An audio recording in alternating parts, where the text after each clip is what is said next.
Баршаңызға сәлем достар, сіздермен бірге Нұршахар. Бүгін сіздерге әйелдерге арналған, яғни қыз балаларға арналған шапка тоқып үйретемін. Менімен бірге видеоның соңына дейін қарап, арнама жазылып, қоңыраушаны басуды ұмытпаңыз. Олай болса, біз сабағымызды бастаймыз. Бізге қажетті құралдар: жіп және де крючок номер 4. Ең алдымен достар, біз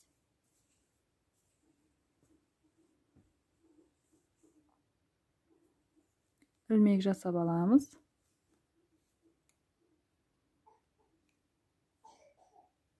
Осылай ілмек жасап, содан кейін 40 воздушный петля тереміз. 1,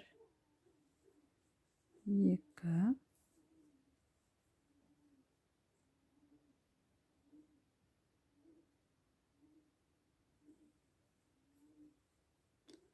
3, 4, 5, 6, 7, 8,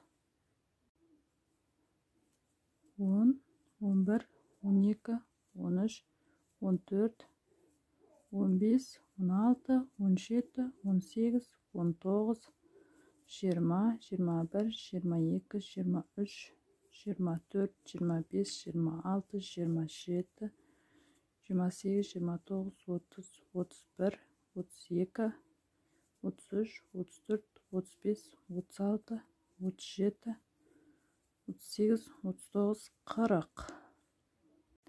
Мінекей осы 40 воздушный петлядан кейін бір воздушный көтереміз да, содан кейін мына жерден бастап,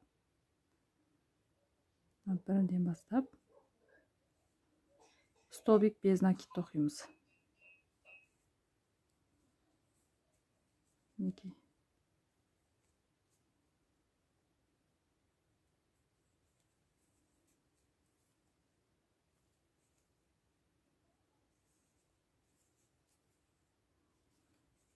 Дәл осылай қатардың соңына дейін столбик без накид тоқып шығамыз. 40 воздушныйды столбик без накид. Кешірім сұраймын, 40 емес, басынан 12 воздушный петля алып қаламыз. 12 воздушный петля алып қаламыз. Мінекей достар, мен воздушный петля теріп шықтым. Жақтан 12 воздушный столбик без накид тоқып шықтым да, жақтан 12 воздушный петля алып қалдым. Енді достар, 12-нің біреуін былай столбик без накид қып, содан кейін біреуін ілеміз да, ілмекті бірден шығарып накид жасап аламыз. Содан кейін бір воздушный көтереміз. Осылай қалады. Жұмысымызды осылай теріс айналдырып бұрамыз да, міне тұрған екі екеуден тұр, соның әр жағындағы. Көрдіңіздер ғой? Әр жағындағы бір петледен аламыз. Екі жақта тұр ғой? 1, 2 болып, екіншіне әр жақ бетіндегі сақинадан алып тоқимыз.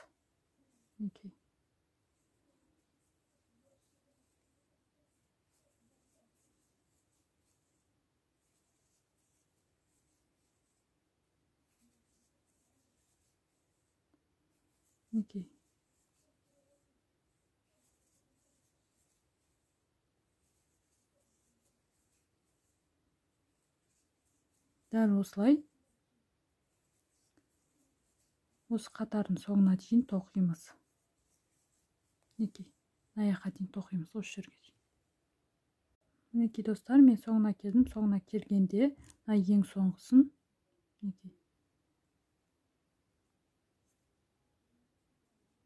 осылай біреуінен ғана емес, екеуінен алып осылай тоқимыз. Көрдіңіз ғой, ең соңғысын общий столбик, полный столбиктен алып тоқимыз. Одан кейін бір воздушный көтереміз да, не қараңыз, біріншін аяқ бетінен емес, ортасынан алып тоқи береміз. Толық столбик тоқимыз да, ал аяқ жағынан бір жақ бетінен бастап тоқимыз. Міне, көрдіңіз ғой? ар жақ бетіне тағы тоқимыз дәл солайынан.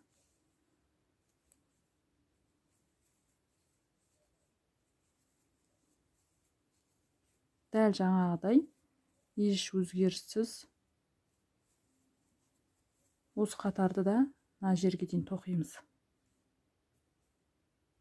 Мінекей мен соңына келдім. Енді қараңыздар, мынаған емес, бұда басталған петля ілмек бар ғой, столбик тоқылған. Одан кейін келесіге дәл солай бір жартысын алып, міне воздушный петля тоқимыз, столбик без накид тоқимыз да.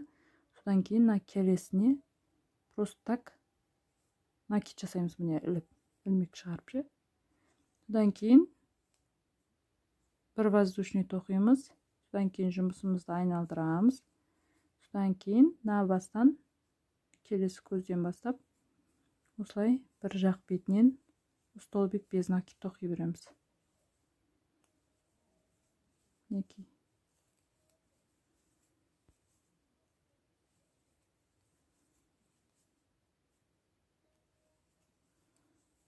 Көрдіңіздер ғой? Дәл осылайынан еш өзгеріссіз қатардың соңына дейін тоқимыз. Мінекей мен соңына дейін тоқыдым. Енді ең соңғысын екеуінен де іліп алып шығарамыз. Содан кейін бір воздушный көтереміз да, тағы да екеуінен де, міне көрдіңіздер ғой? Екеуінен де алып, осылай ілмек шығарып, жіп шығарып, осылай столбик без накид тоқимыз. Одан кейін келесіден бастап бір жағынан тоқимыз столбик без накид қылып.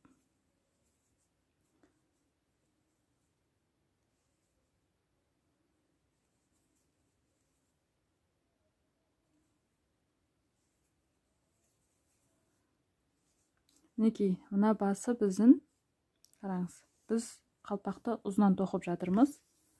Осылай ұзынан болады. Мынау қалпақтың ең ұшы, жаңағы төбеге қарап тұратын ұшы, ал мынау қалпақтың маңдай жақ беті, маңдайы желкесі болып домалақ болып, міне осылай домалақ болып келіп осылай тоқылады.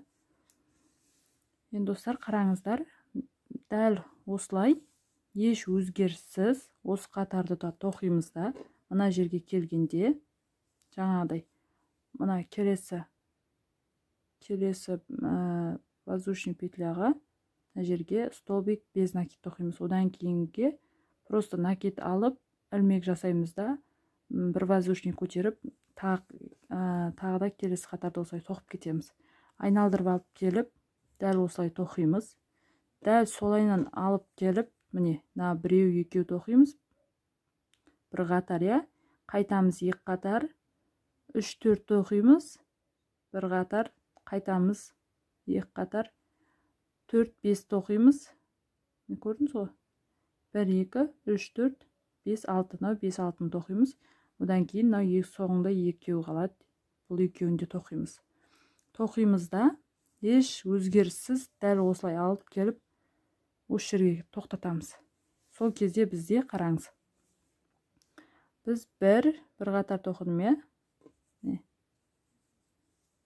Мынау бір қатар, мынау бір қатарымыз, мынау екі қатарымыз, мынау 3 қатар, мынау 4 қатарымыз. Қазір мынау 5-ші қатар тоқимыз да, мына жерге келіп 6-ші қатар, одан кейін 7-ші қатарды әкелеміз, одан кейін 8-ші қатар, одан кейін 9-ші қатар.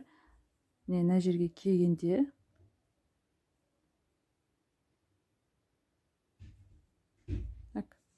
мен қателесіп кеттім ау деймін достар. 9 емес, мынау бізде 1-ші қатар, я? Мынау бізде 2-ші қатар, мынау бізде 3-ші қатар. Мына жердегі 4-ші қатар, мынау 5, мынау 6, мынау 7-ші қатар. Общий 7 қатар болады ау деймін. Дәл солайынан тоқимыз. Қазір мен соңында көрсетем, қалай қанша қатар болғанын.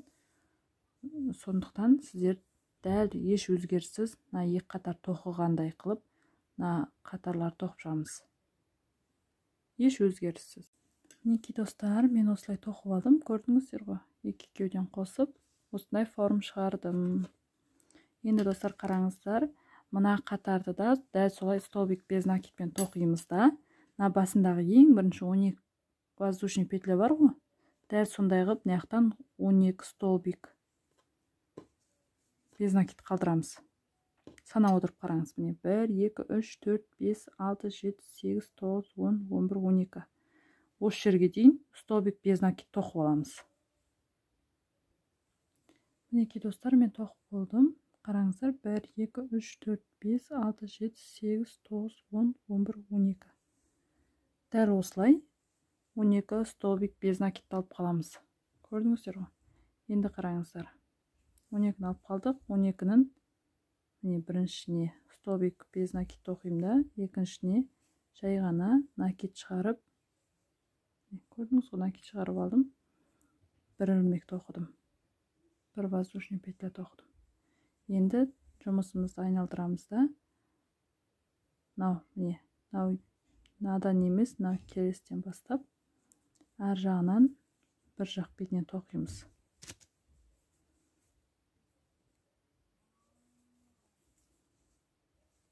Көрдіңіз ғой, дәл осылай өзгеріссіз общий мынадан осылай қарай әкеліп тоқып, мына жаққа дейін келдіріп, не көрдіңіз ғой, содан кейін тағы да жаңа мына жақтан екеу қосқандай қылып, мына жақтан тағы 1, 2-ні қосамыз.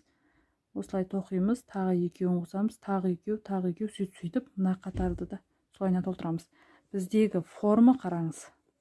Біздегі бір форма дегеніміз осы. Мынау біздің екінші форманың басы.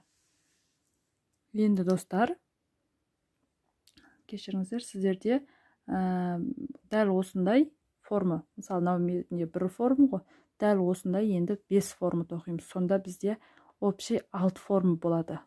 Сөйтіп тоқып болғаннан кейін тағы көрсетемін. Дәл осындай 6 форма тоқып алыңыздар. Мінекей достар, мен 6 форма тоқып алдым. Міне қараңыз. Мынау бізде 1, мынау 2, мынау тұрған 3, мынау тұрған 4, мынау тұрған 5, мынау тұрған 6. Дәл осылай 6 форма тоқып аласыздар. Міне бүйтіп ашқан кезде өте үлкен сияқты болып көрінеді, бірақ та ондай үлкен болмайды. Сондықтан да, ой, мынау үлкен болып кетті деп, бір формасын тоқымай-ақ қояйын деген болмасын, қыздар. Общий бәрін толығымен форманы тоқимыз. Мінекей қараңыз. Мен келдім да, мына жерден тоқтап қалдым. Осылай шығарамыз да. Міне мынаның басына екеуінің басын біріктіреміз. Оны қалай біріктіреміз, қараңыз. Мына баста бізде екі жақтау бар, я? Міне қараңыз. Бағанадан тоқып жатырмыз ғой, 1, 2. Ал мына жақта ондай екеу жоқ. Бұл жақта тек только біреу-ақ бар. Сондықтан қараңыз, мына жақтағы ең біріншіне, міне, мына тұрған ең бірінші бар ғой. Соған қараңыз. Былай аламыз да, мына басын былай кіргіземіз. Тартамыз. Содан кейін міне мына жібімізді осылай айналдырып өткіземіз да. Мына бетіндегі 1, әр жақ бетіндегі 1 мен мына жердегі мына жақта только біреу-ақ. Екеуін қосып міне былай накид жасаймыз. Болмаса столбик без накид тоқсаңыз да болады, өздеріңіз қалауларыңыз бойынша. Мен көрсетейін сіздерге без накид болғанда қалай болатын. Аламыз. Без накид осылай болады. Сол кезде айналдырған кезде осылай болып тұрады. Міне. Екеуінің айырмашылығы жоқ. Міне мынау. Одан кейін келесі ішкі жақ бетіндегін аламыз да. Мына жақпен қосып осылай тоқимыз. Мынаның бір жақ бетін аламыз. Мына жақта бірақ мынаумен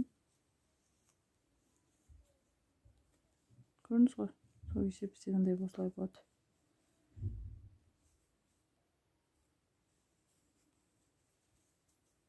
Ал біздің аяқ беті мынандай болады.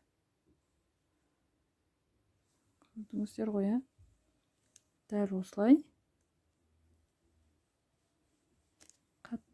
қатарымыздың соңына дейін тоқып шығамыз.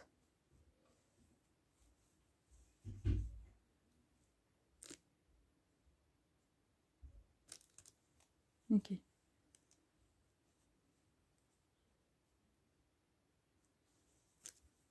Дәл осылай осы қатардың соңына дейін міне мына жерге дейін тоқып алыңыздар. Мына жерге дейін тоқып алыңыздар. Достар, біз мына басына дейін тоқыдым. Енді қараңыздар, бізде мына жерде екеулік деген жоқ. Екеуінен де біреулік болып қалды. Соны жалғастырып осылай тоқи береміз. Басындағы мынау несі бітем дегенше жаңа дөңгелек болып тұр ғой. Ашық болып, сол жерді вообще осылай жауып тоқимыз. Көрдіңіздер ғой? Неке тоқыдым. Енді мына бастан шығарып, мына жерден қиып тастаймыз. Не қиып алдым. Енді осылай екеуінің ортасын байласаңыздар да болады. Ұшын жасырып жүрсеңіз де болады. Мына жіпті енді ұшын жасырып жібереміз. Осылай келесі бетіне айналдырамыз. Сол кезде бізде осындай қалпақ шығады. Мынау бізде арты. Бұндай қатты білінбейді. Дәл осылай қайырамыз да. Мінекей достар, бізде осындай әдем сүйкімді қалпақ пайда болды. Сіздер де осылай тоқып үйреніп, қыздарыңызға болмаса өздеріңіз тоқып киіп алсаңыздар болады. Видеоның соңына дейін көргендеріңіз үшін көптен көп рахмет. Менің арнама жазылып, қоңыраушаны басуды ұмытпаңыз. Келер сабақта міндетті түрде осының мойынға тағатын сунут тоқып үйретемін. Олай болса, келесі видеода жүздескенше сау болыңыздар.